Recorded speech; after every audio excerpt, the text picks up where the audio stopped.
ನಮಸ್ಕಾರ ಸ್ನೇಹಿತರೆ. ಭಾರತೀಯ ಹಿಂದಿ ವಾಗ್ಗೇಯದ ಅಮರ ಗ್ರಂಥವಾದ ಸುರಸಾಗರವನ್ನು ರಚಿಸಿದ ಶ್ರೀ ಸುರದಾಸರ ಜನ್ಮವು ದೆಹಲಿಯಲ್ಲಿ ಸಮೀಪದ ಸಿಹಿ ಎಂಬ ಗ್ರಾಮದಲ್ಲಿ ಕ್ರಿಸ್ತಶಕ 1479ರಲ್ಲಿ ವೈಶಾಖ ಶುಕ್ಲ ಪಂಚಮಿಯ ದಿನವಾಗಿತ್ತು. ಇವರ ಪ್ರತಿಭೆಯು ಅತ್ಯಂತ ಪ್ರಖರವಾಗಿತ್ತು.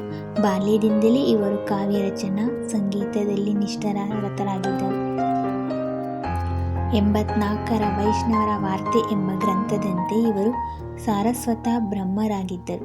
ಇವರ ತಂದೆ ಹೆಸರು ರಾಮದಾಸ ಪುಷ್ಟಿ. ಸಾಂಪ್ರದಾಯಿಕ ಆಚಾರ್ಯದ ಶ್ರೀ ವಲ್ಲಭ ಆಚಾರ್ಯರು ಶ್ರೀ ಕ್ರಿಸ್ತಶಕ 1504ರಲ್ಲಿ ವಜ್ರಯಾತ್ರೆಯ ಸಂದರ್ಭದಲ್ಲಿ ಮಥುರೆಯಲ್ಲಿ ವಾಸವಾಗಿದ್ದರು.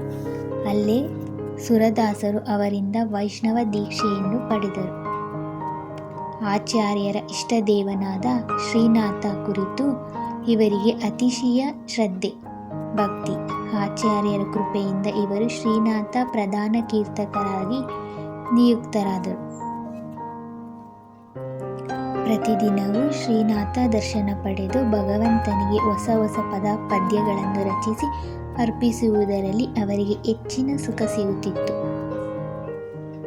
ಶ್ರೀ ರಾಧಾಕೃಷ್ಣರಲ್ಲಿ ಅನನ್ಯ ಅನುರಾಗವುಳ್ಳ ಶ್ರೀ ಸುರದಾಸರು ಪ್ರೇಮ ಭಕ್ತರು, ತ್ಯಾಗಿಗಳೂ ಆಗಿದ್ದರು. ಇವರಿಗೆ ಮಾನಸ ಪೂಜೆ, ಶ್ರೀಕೃಷ್ಣನ ಸುಂದರ ಲೀಲೆಗಳನ್ನು ರಸಪೂರ್ಣವಾಗಿ ವರ್ಣಿಸುವುದರಲ್ಲಿ ಇವರು ಅದ್ವಿತೀಯರು. ಗುರುಗಳಾಜ್ಞೆಯಂತೆ ಇವರು ಶ್ರೀ ಮಧ್ವಾಗತ ಕಥೆಯನ್ನು ಪದ್ಯಗಳಲ್ಲಿ ರಚಿಸಿದರು. ಇವರಿಂದ ರಚಿತವಾದ ಸುರಸಾಗರದಲ್ಲಿ ಶ್ರೀ ಮಧ್ವಾಗತದ ದಶಸ್ಕಂಧದ ಕಥೆಯು ಅತ್ಯಂತ ರಸಭರಿತವಾದ ಮಾರ್ಮಿಕ ಚಿತ್ರಣವಿದೆ. ಅದರಲ್ಲಿ 1.25 ಲಕ್ಷ ಪದ್ಯಗಳಿವೆ ಎಂದು ಹೇಳುತ್ತಾರೆ. ಆದರೆ ಈಗ ಅಷ್ಟು ಪದ್ಯಗಳು ದೊರೆಯುತ್ತಿಲ್ಲ. ಒಮ್ಮೆ ಸುರದಾಸರು ಬಾವಿಯಲ್ಲಿ ಬಿದ್ದು 6 ದಿನಗಳವರೆಗೆ ಅಲ್ಲೇ ಇದ್ದರು. 7ನೆಯ ದಿನ ಭಗವಾನ್ ಶ್ರೀಕೃಷ್ಣನು ಪ್ರಕಟನಾಗಿ ಅವರಿಗೆ ದೃಷ್ಟಿಯನ್ನು ಕರುಣಿಸಿದರು. ಇವರು ಭಗವಾನ್ ಶ್ರೀಕೃಷ್ಣನ ರೂಪ ಮಾಧುರ್ಯವನ್ನು ಸವಿದರು ಹಾಗೂ ಭಗವಾನ್ ಶ್ರೀಕೃಷ್ಣನಲ್ಲಿ, ಸ್ವಾಮಿ, ನಿನ್ನನ್ನು ದರ್ಶಿಸಿದ ಈ ಕಣ್ಣುಗಳಿಂದ ಜಗತ್ತಿನಲ್ಲಿ ಯಾವುದೇ ವ್ಯಕ್ತಿ ವಸ್ತುವನ್ನು ನೋಡಲಾರೆ ಎಂದು ಬೇಡಿದರು. ಆದುದರಿಂದ ಬಾವಿಯಿಂದ ಹೊರಬಂದಾಗ ಅವರಿಂದ ಕುರುಡರಾದರು. ಯಾವಾಗಲೂ ಇವರೊಂದಿಗೆ ಒಬ್ಬ ಲೇಖಕರು ಇರುತ್ತಿದ್ದರು. ಅವನು ಇವರು ಹಾಡಿದ ಪದಗಳನ್ನು ಬರೆದುಕೊಳ್ಳುತ್ತಿದ್ದರು. ಕೆಲವು ಸಂದರ್ಭಗಳಲ್ಲಿ ಲೇಖಕನ ಭಾವದಲ್ಲಿ ಶ್ರೀ ಭಗವಾನ್ ಶ್ರೀಕೃಷ್ಣನೇ ಬರೆಯುತ್ತಿದ್ದರು. ಒಮ್ಮೆ ಸಂಗೀತ ಸಾಮ್ರಾಟ ತಾನಸೇನನು ಬಾದಶಾಹ ಅಕ್ಬರನ ಇದಿರಲ್ಲಿ ಸುರದಾಸರು ಒಂದು ಅತ್ಯಂತ ಸರಸ ಮತ್ತು ಭಕ್ತಿಪೂರ್ಣ ಪದವನ್ನು ಹಾಡುತ್ತಿದ್ದರು. ಬಾದಶಾಹನು ಪದದ ಸರಸ್ವತಿಯಲ್ಲಿ ಮುಗ್ಧನಾಗಿ ಸುರದಾಸರನ್ನು ಭೇಟಿಯಾಗಲು ಇಚ್ಛಿಸಿದನು.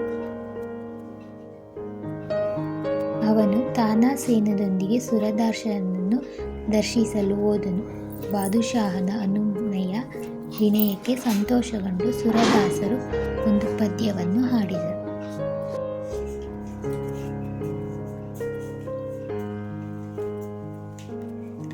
ಎಲೆ ಮನಸ್ಸೇ, ನೀನು ಮಾಧವನನ್ನು ಪ್ರೀತಿಸು. ನಶ್ವರವಾದ ಸಂಸಾರದಲ್ಲಿ ಏನಿದೆ? ಈ ಹಾಡಿನಿಂದ ಹಾಗೂ ಅವರ ಅನುಪಮ ಭಕ್ತಿಯಿಂದ ಬಾದಶಾಹನ ಅತ್ಯಂತ ಪ್ರಭಾವಿತನಾದನು.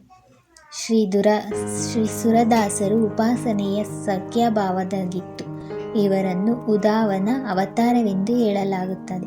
ಅಂದಾಜು ಕ್ರಿಸ್ತಶಕ 1564 ಗೋಸಾಯಿ ವಿಠಲದಾಸರ ಎದುರಿಗೆ ಪರಸೋಲಿ ಎಂಬ ಗ್ರಾಮದಲ್ಲಿ ಇವರು ಶ್ರೀ ರಾಧಾಕೃಷ್ಣರ ಅಖಂಡರಾಸದಲ್ಲಿ ಪೂರ್ಣವಾಗಿ ಲೀನವಾಗಿ ಹೋದರು. ಇವರ ಪದ್ಯಗಳು ಅತ್ಯಂತ ಭಾವಪೂರ್ಣವಾಗಿದ್ದು ಅದರಲ್ಲಿ ಮುಳುಗುವುದರಿಂದ ಆತ್ಮನಿಗೆ ನಿಜವಾದ ಸುಖ, ಶಾಂತಿ ಮತ್ತು ತೃಪ್ತಿ ಉಂಟಾಗುತ್ತದೆ. ಶೃಂಗಾರ ಮತ್ತು ವಾತ್ಸಲ್ಯದ ವರ್ಣನೆ ಶ್ರೀ ಸುರದಾಸರ ರಚನೆಗಳಲ್ಲಿ ದೊರೆಯುವಷ್ಟು ಬೇರೆ ಸಾಹಿತ್ಯದಲ್ಲಿ ದುರ್ಬಲವಾಗಿದೆ. ನಮಸ್ಕಾರ ಸ್ನೇಹಿತರೆ. ಮುಂದಿನ ವಿಡಿಯೋಗಳನ್ನು ನಾನು ಅಪ್ಲೋಡ್ ಮಾಡುತ್ತೇನೆ. ನಮ್ಮ ಚಾನಲನ್ನು ಸಬ್ಸ್ಕ್ರೈಬ್ ಮಾಡೋದನ್ನು ಮರೆಯಬೇಡಿ. ಧನ್ಯವಾದಗಳು.